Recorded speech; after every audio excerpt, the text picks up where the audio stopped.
ξέρεις τι αλλάζει όταν μάθεις να ράβεις σωστά? Αρχίζεις να αποκτάς αυτοπεποίθηση. Και πώς θα το πετύχεις αυτό με τα διαδικτυακά μαθήματα δημιουργικής ραπτικής? Για έλα να σου πω.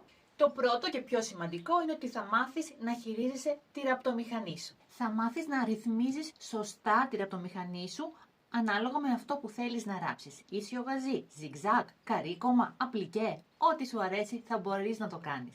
Θα μάθεις να επιλέγεις σωστά τα υφάσματα για κάθε δημιουργία σου. Να κάνεις οικονομία στο ύφασμά σου την ώρα που κόβεις το πατρόν σου. Και όχι μόνο στο ύφασμα, και σε όλα τα υλικά που χρησιμοποιείς. Ενισχυτικά και αυτοκόλλητα που θα σε βοηθήσουν να έχεις το καλύτερο δυνατό αποτέλεσμα σε κάθε δημιουργία σου. Και αφού έχεις κάνει εξάσκηση τα γαζιά σου και έχεις αποκτήσει μία άνεση με τη ραπτομηχανή σου, θα ξεκινήσεις με μία απλή δημιουργία.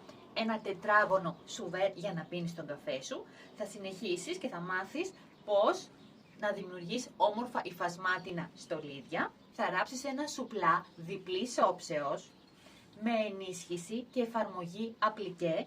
Θα ράψεις μία θήκη για διακοσμητικό μαξιλάρι με απλικέ καρδιές και εφαρμογή φερμουάρ.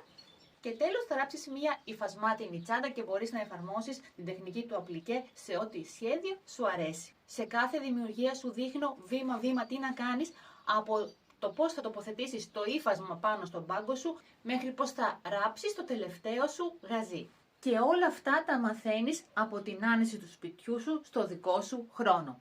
Είμαι η Δέσποινα και αν νιώθεις ότι ήρθε η στιγμή να μάθεις να ράβεις σωστά, στο επόμενο βίντεο θα σου δείξω πώς ακριβώς να το κάνεις.